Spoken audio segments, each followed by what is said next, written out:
All right, get ready, because we are going deep today. We're taking a deep dive into the Upanishads, Ooh, exciting. specifically how they approach self-knowledge.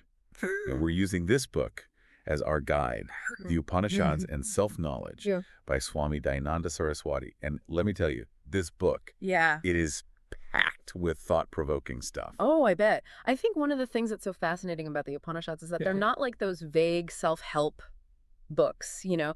They're really offering like a concrete path to permanently destroy sorrow, not just like mask it or, Wow. find temporary relief. Like, Destroy sorrow. Yeah. Now you've got my attention. But before we get into all that, maybe for those who haven't really encountered them before, what exactly are the Upanishads? So think of them as these ancient dialogues, conversations between like teachers and students that are part of the Vedas, which are like the Hindu scriptures. Yeah. And the word Upanishad itself literally translates to knowledge of the self. So they're kind of like the original self-help books, Yeah, but way more profound. exactly. And they have this clever way of getting to the heart Oh, right. what the self actually is. Imagine they're asking you, what is the closest thing to you? And they start with things far away, like stars and galaxies, and then move closer. The earth, your house, the clothes you're wearing. I see where they're going with this. They keep narrowing it down. Until you get to the most intimate thing, your sense of I. Right. And the Upanishads call this the Atman, and they say that understanding this I is really the key to unlocking, well, everything.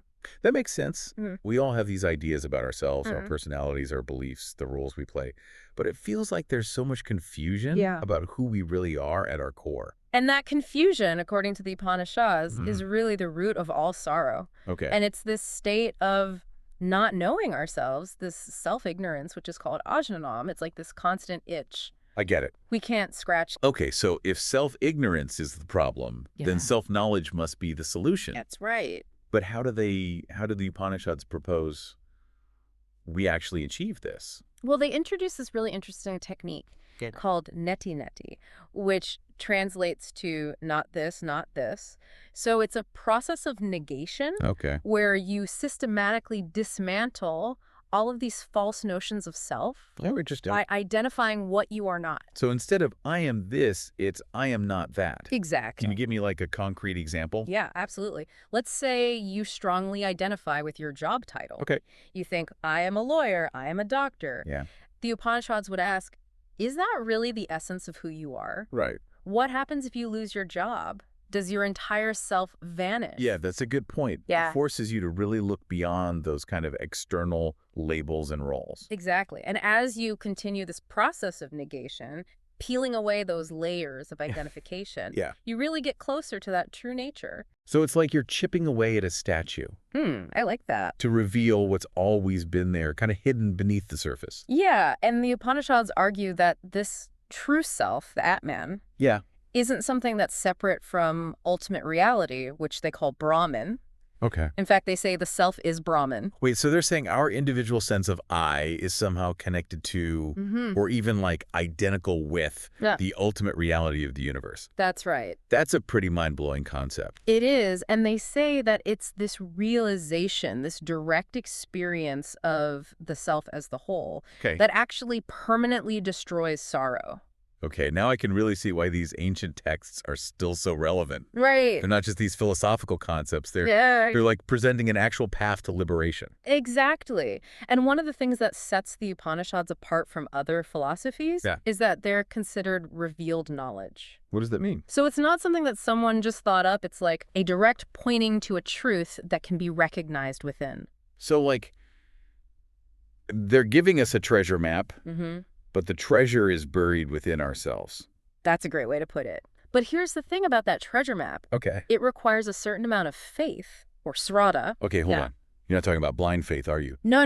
Because that's not really my style. Shraddha, in the Upanishadic context, is more like a willingness to trust the teachings, to approach them with an open mind and an open heart, Right. even if they challenge your current understanding. So it's more about being open to the possibility that there's something profound here Exactly. that's worth exploring. Yeah, it's like, approaching a new scientific theory. Right. You don't have to blindly accept it, but you consider the evidence and you see where it leads. Okay, so we've got this ancient knowledge, this path to destroying sorrow, a technique for uncovering our true selves, and a call for open-mindedness. Where do we even begin to unpack all of this? Well, the Upanishads are full of these fascinating metaphors and stories that illuminate these concepts. But perhaps the most intriguing starting point is one of their boldest claims, and that is, you cannot negate this. You are the whole. Whoa. Okay. That definitely sounds like a challenge, and I am always up for a good challenge. Yeah, it's like they're throwing down the gauntlet, saying, try to prove us wrong. Yeah. But they use logic and reasoning to really demonstrate why this statement, you are the whole, can't be disproven by our normal ways of thinking. So it's not just a feel-good affirmation. Right. There's actual intellectual rigor behind it. Absolutely. I have to admit, though, it's still a little abstract for me. Yeah. How do we even start to, wrap our heads around this idea that we are the whole? Well, think about it this way. When we try to define ourselves, we usually end up focusing on things that change. Okay. Our bodies, our thoughts, emotions, all that. Right. Those are the things we tend to identify with the most strongly. Exactly. But the Upanishads are asking us to look deeper beyond just these fleeting aspects of our experience. They're saying, what is it that experiences all of these changes? What remains constant your whole life?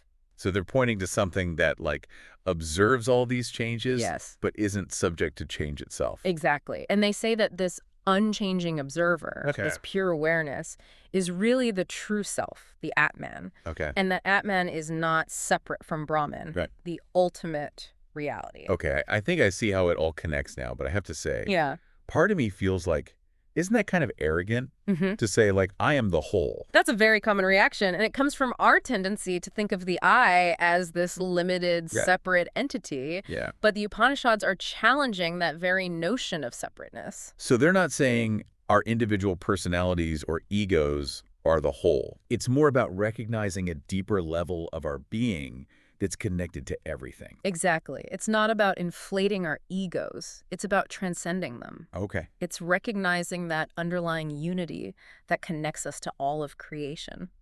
That actually makes me think of, some stuff I've read about quantum physics. Oh, yeah. About how even at the subatomic level, everything is interconnected, constantly influencing everything else. It is amazing how modern science is starting to catch up to these ancient insights. Yeah, the Upanishads were talking about this stuff thousands of years ago. Absolutely. Okay, so let's say we're open to the possibility that we are the whole. How does that actually change anything? Right. How do we live differently with that knowledge? That's where it gets really practical. Okay. Because the Upanishads don't just present these abstract concepts. Right. They offer a path to live in alignment with this truth. So it's not just about intellectual understanding. Yeah. It's about embodying this wisdom in our lives. Exactly. One key implication is that there's a profound shift in our relationships. Okay. Because if we recognize this divine spark within ourselves, we start to see it in everyone else. Makes sense. It would be pretty hard to hold on to anger or resentment if you truly saw someone as part of the same whole as you. Absolutely. And it goes beyond interpersonal relationships. That understanding of interconnectedness can transform our relationship with the planet. We start to see nature not as something separate from us, but as an extension of ourselves. Yeah, so it creates a sense of responsibility, like a care for all creation. Yeah. That's powerful. It is. And it can also bring this deep sense of peace and purpose. Okay. The Upanishads teach that true happiness comes from aligning ourselves with this truth. Okay. From recognizing our interconnectedness with the whole. But I imagine that takes effort, right? We don't just wake up one day absolutely. and suddenly see the world this way. It's a process. It's a journey of self-discovery. Well, often it involves confronting our limiting beliefs, our patterns. That's where things like meditation and self-reflection come in, right? Exactly, because meditation isn't just about relaxation. Yeah. It's about training our minds to see reality more clearly. And as we develop that clarity, we naturally begin to act in ways that are more aligned with our true nature. Okay, I think this is starting to make a lot of sense. Good. But I still have this nagging question. Okay. How can we be sure that the Upanishads are even a valid source of knowledge? Yeah. What if it's just a bunch of nice-sounding stories, Right. but no basis in reality? That's a fair question, and it's one the Upanishads themselves encourage us to ask. Okay. They don't demand blind belief. They invite us to test their teachings against our own experience. So, like, don't just take our word for it. Try it out. Yeah. See what happens. Exactly. And one way to test their validity is to look at the fruits of actually applying those teachings. Okay. Do they lead to more peace, more compassion, more wisdom in your life? It's like evaluating a scientific theory based on its predictive power. Exactly. Okay. And the Upanishads have stood the test of time. Yeah. They've inspired so many people for thousands of years to live more meaningful and fulfilling lives. Okay. I'm definitely intrigued, but I still feel like I need some concrete examples of how these teachings actually work in real life. Okay. Can you share any stories or metaphors that illustrate these principles? Absolutely. The Upanishads are full of beautiful metaphors that bring these concepts to life. One of my favorites is the analogy of two birds sitting on a tree branch. Okay, I'm curious. One bird is eating the fruit, Yeah. and the other is simply observing. Okay, which one represents the true self? The bird that's simply observing represents the true self, the Atman. Okay. It's aware of the experience of eating the fruit, but it's not identified with it. So the other bird, the one eating, represents the ego, the limited self that gets caught up in like the pleasures and pains of the world. Precisely. And the Upanishads are teaching us how to cultivate that observer perspective, how to detach from that drama of our thoughts and emotions and tap into a deeper level of awareness. I love that. It's such a simple but profound image that really shows us the difference between our limited sense of self and our true nature. And it highlights the freedom that comes from recognizing that we are not just those thoughts and emotions, but the awareness that's witnessing them. Yeah, this is starting to feel less abstract now and more like something I can actually practice in my everyday life. And that's the point. The Upanishads aren't just meant to be studied, they're meant to be lived. Okay, I'm ready to dive into some more of these teachings. What other gems of wisdom that they have to offer? Hit me with another one of those metaphors. All right, how about this? There's a really great one that describes the relationship between the individual self and the ultimate reality. Okay. And it compares it to waves on the ocean. I see where you're going with this. Each wave is unique and distinct. Yeah. But ultimately, they're all part of the same ocean. Right. The Upanishads are saying that we're like those waves, each expressing a unique aspect of the divine, but ultimately inseparable from the source. I love that. It really helps me to visualize it. Yeah. Makes you realize that even though we might feel like separate or isolated sometimes, we're actually all interconnected at a deeper level. Exactly. And this understanding can really change how we deal with the challenges of life.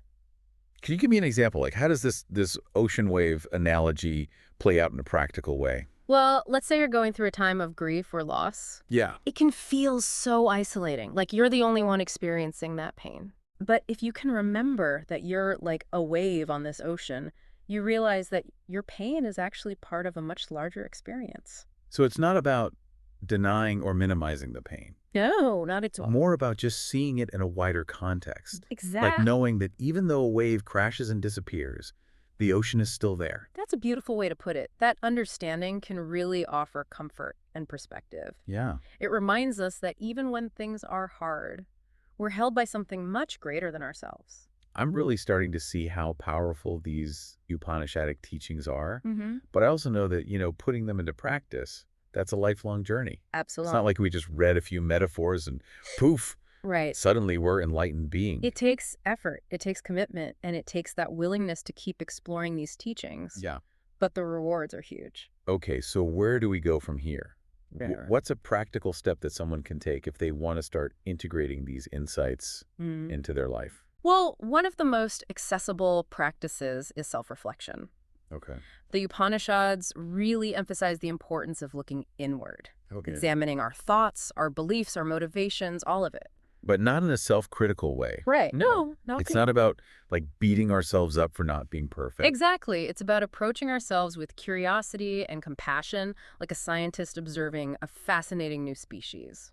So we could maybe start by simply noticing our thoughts throughout the day. That's a great starting point. Paying attention to the stories we're telling ourselves, the judgments we're making, the assumptions we're holding. As you become more aware of those thought patterns, Right. you might start to notice how often they're actually creating unnecessary suffering. Yeah, like when we get caught up in worries about the future. Yeah. Regrets about the past. Exactly. The Upanishads remind us that true peace and happiness are found right here in the present moment. Right. By cultivating that self-awareness, we can start to let go of those unhelpful thought patterns and connect more deeply with the present. That's something I definitely need to work on.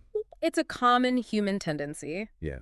But with practice, we can train our minds to be more present, to be more focused on what's actually happening right now. And as we become more present, we're more able to actually appreciate the simple joys in life. Yeah. Right? Absolutely. Like the taste of our food, the warmth of the sun, the connection we feel with our loved ones. That appreciation, that gratitude. Right. That's a powerful antidote to sorrow and dissatisfaction.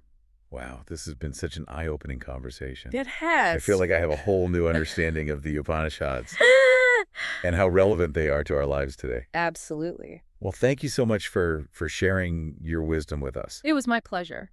I feel so inspired, and I think that's the perfect note to end on. For anyone listening out there, if you're feeling curious about the Upanishads, I encourage you to pick up a copy and dive in for yourself. You might be surprised by what you find. Absolutely. Thanks for joining us on this deep dive into the Upanishads.